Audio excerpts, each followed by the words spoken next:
दोस्तों, बड़ी खबर निकल कर आ रही है। स्मार्ट सिटी में बनेगा नया सचिवालय, मंत्रियों के एक जैसे 12 बंगले। दोस्तों, खबर आ रही है नई सचिवालय स्मार्ट सिटी में बनेगा। यही मंत्रियों के लिए एक जैसे 12 बंगले होंगे। सभी के क्षेत्रफल व डिजाइन भी एक समान होगी। आपको बता दें कि सरकार ने राजधानी के अलग अलग इलाकों में संचालित कई सरकारी कार्यालयों के लिए भी स्मार्ट सिटी के अंदर व्यवस्था करने का फैसला लिया है।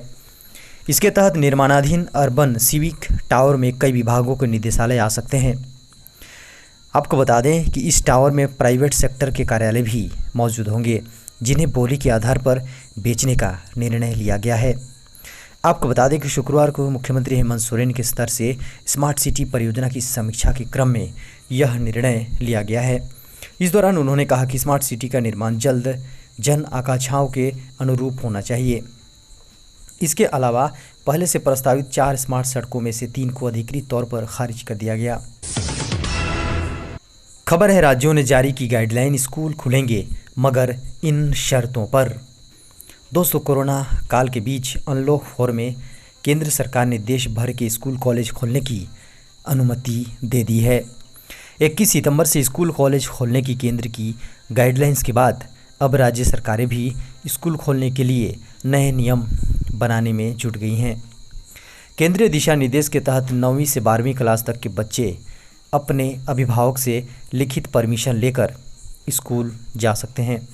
झारखंड, हरियाणा समेत कई राज्य सरकारें चरणबद्ध तरीके से स्कूल खोलने की तैयारी में जुट गई हैं, तो कुछ सरकारें अभी इसको लेकर असमंजस में दिख रही हैं। झारखंड सरकार भी महामारी के बीच स्कूल खोलने के पक्ष में है। गृह मंत्रालय की गाइडलाइंस को ध्यान में रखते हुए यहां पहले क्लास 10वीं और 12वीं की पढ़ाई शुरू होगी। झारखंड के शिक्षा मंत्री बैद्यनाथ महतो का कहना है कि बच्चों की पढ़ाई का नुकसान हो रहा है। उन्होंने बताया कि एक सर्वे से हमें पता चला है कि शहरी क्षेत्रों में ऑनलाइन क्लास का महज 27% स्टूडेंट्स ही लाभ ले पा रहे हैं। ग्रामीण इलाकों में तो यह आंकड़ा और भी खराब है। दोस्तों, रेलवे की एक बड़ी खबर निकल कर आ रही है। दिल्ली, उत्तर प्रदेश, झारखंड, बिहार और राजस्थान, इन सभी राज्यों के रेल यात्रियों के लिए बड़ी खबर है। दोस्तों, देश अनलॉक होने के साथ साथ भारतीय रेल भी चरणबद्ध अनलॉक हो रही है। देश के विभिन्न राज्यों से शनिवार से 80 स्पेशल ट्रेनों का संचालन शुरू हो गया है। इन ट्रेनों में राजस्थान, बिहार, झारखंड समेत विभिन्न राज्यों में चलने वाली ट्रेनें शामिल होंगी। इन ट्रेनों की बुकिंग 10 सितंबर से शुरू हो गई है। आपको बता दें कि 230 स्पेशल ट्रेनों का संचालन हो रहा है। अब 80 और अतिरिक्त ट्रेनें शुरू हो गई हैं। ऐसे में कुल 310 ट्रेनें पटरी पर दौड़ेंगी। इससे यात्रियों को काफ़ी राहत मिलेगी।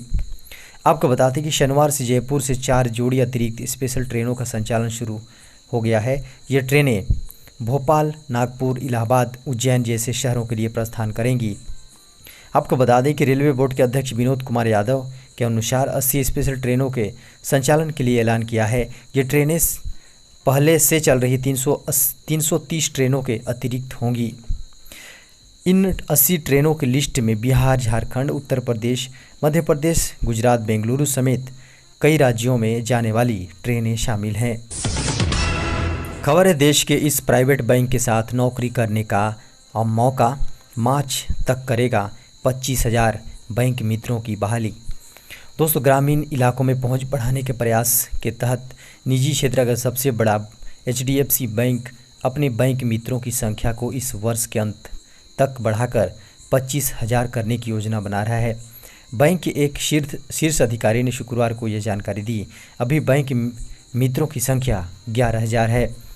HDFC बैंक की कंट्री प्रमुख सरकारी संस्थागत कारोबार एवं स्टार्टअप्स स्मिता भगत ने कहा, हम हमेशा सभी ग्राहकों, यहाँ तक कि देश के दूरदराज इलाकों में रहने वाले लोगों को सर्वश्रेष्ठ बैंकिंग सुविधाएं उपलब्ध कराने के लिए प्रयासरत हैं। अपने इस प्रयास के तहत हम इस वित्त वर्ष के अंत तक बैंक मित्रों की संख्या को 11,000 से बढ़ाकर 25,000 कर देंगे। उन्होंने कहा कि ग्राहक को बैंक मित्रों के जरिए खाता खोलना, मियादी जमा, भुगतान, उत्पाद और ऋण जैसी सभी बैंकिंग सुविधाएं उपलब्ध होंगी। उन्होंने कहा कि बैंक अपने बैंक मित्र नेटवर्क के विस्तार के लिए सरकार के साझा सेवा केंद्रों CSC के इस्तेमाल पर भी गौर कर रहा है। खबर है कोरोना महामारी के बीच झारखंड में पारा शिक्षकों एवं जेटेट पास अभ्यर्थियों को बड़ी राहत, शिक्षकों पर दर्ज मुकदमे भी होंगे वापस। दोस्तों, कोरोना संकट के बीच झारखंड के शिक्षा मंत्री जगन्नाथ महतो ने मदरसा शिक्षकों, पारा शिक्षकों एवं टेट पास अभ्यर्थियों को बड़ी खुशखबरी दी है। जेटेट के प्रमाण पत्र की वैधता 7 साल से बढ़ाकर 9 साल तक कर दी गई है।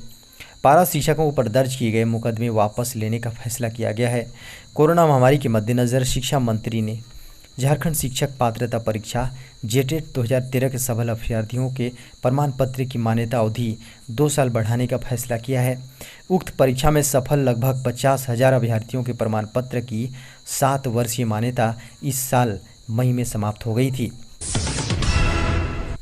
खबर है बदलेगा ट्रेन की बोगियों का डिज़ाइन और रंग, जानिए क्या हो रहा है चेंज। दोस्तों, रेलवे ट्रेनों की बोगियों में बदलाव करने जा रही है। अब बोगियां अब अंदर से आरामदेह तो होंगी ही, आँखों को सुकून भी देंगी। रेलवे ने बोगियों के अंदर के यात्री सुविधाओं को बढ़ाने के साथ ही रंगों में भी बदलाव की तैयारी शुरू कर दी है। कुछ औपचारिकताओं के बाद जल्द ही अंदरूनी दीवारें समुद्री हरे रंग में दिखाई देंगी। डॉक्टरों का कहना है कि हरा रंग आँखों को सुहाता है। विज्ञान इसकी वजह बताता है कि 7 रंगों के मिश्रण विबग्योर में यह सबसे बीच का रंग है। इसका वेब औसत होता है जिसे यह आँखों में चुभता नहीं है। वर्कशॉप में काम कर रहे फर्म ने रंगों को प्रोटोटाइप तैयार कर लिया है। जल्द ही इस प्रोटोटाइप को मंजूरी मिलने की उम्मीद है। मंजूरी मिलते ही रंगों को बदलने का काम दूसरी बोगियों में भी शुरू कर दिया जाएगा। खबर है बच्चों के आधार कार्ड को लेकर जरूरी नियम, UIDAI ने दी इसकी जानकारी। दोस्तों, समय में सबसे महत्वपूर्ण डॉक्यूमेंट आधार कार्ड है। ऐसे में ज़रूरी है कि हर व्यक्ति अपने परिवार के सदस्यों के आधार कार्ड को समय समय पर ज़रूरत के हिसाब से अपडेट कराता रहे। किसी भी सरकारी योजना का लाभ लेने के लिए आधार बेहद ज़रूरी है।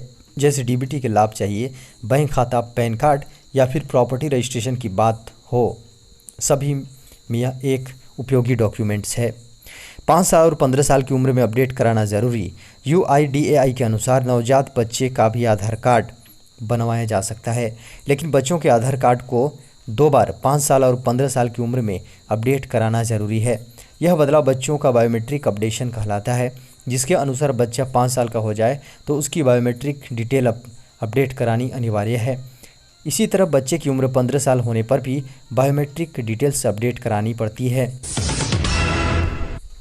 खबर है रिया चक्रवर्ती के बड़े खुलासे से बॉलीवुड में हड़कंप, मुश्किल में फंस सकती है सारा अली खान। दोस्तों, बॉलीवुड एक्टर सुशांत सिंह केस में ड्रग्स एंगल की जांच कर रही नारकोटिक्स कंट्रोल ब्यूरो ने आज एक बार फिर से बड़ी कार्रवाई को अंजाम दिया है। NCB ने तड़के मुंबई और गोवा के करीब 7 ठिकानों में छापेमारी की है। हालांकि इस कार्रवाई का सुशांत केस से सीधे तौर पर संबंध नहीं है।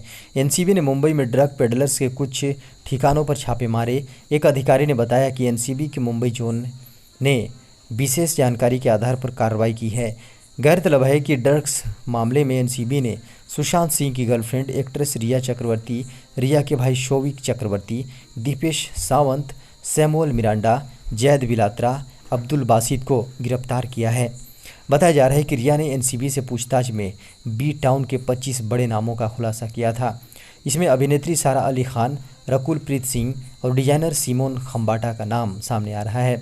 NCB अब इन सभी के खिलाफ पहले सबूत इकट्ठा कर इन्हें समन भेज सकती है। मीडिया रिपोर्ट्स के अनुसार NCB अधिकारियों को रिया ने बताया है कि 80% बॉलीवुड स्टार ड्रग का सेवन करते हैं। खबर है कोरोना संकट में सरकार ने दी पेंशन भोगियों को राहत।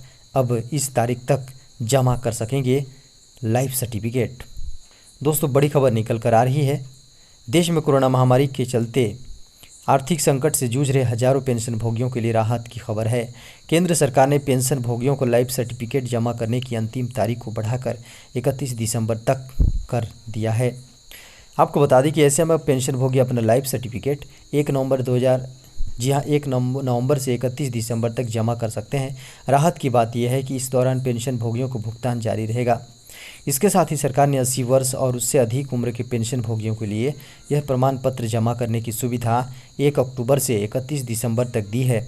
इसके साथ ही बैंकों को निर्देश दिए गए हैं कि वे पेंशन भोगियों से लाइफ सर्टिफिकेट प्राप्त करने हेतु वीडियो आधारित ग्राहक पहचान प्रक्रिया के उपयोग के रास्ते निकालें। ऐसा करने पर किसी भी प्रकार के फर्जीवाड़े को रोका जा सकता है।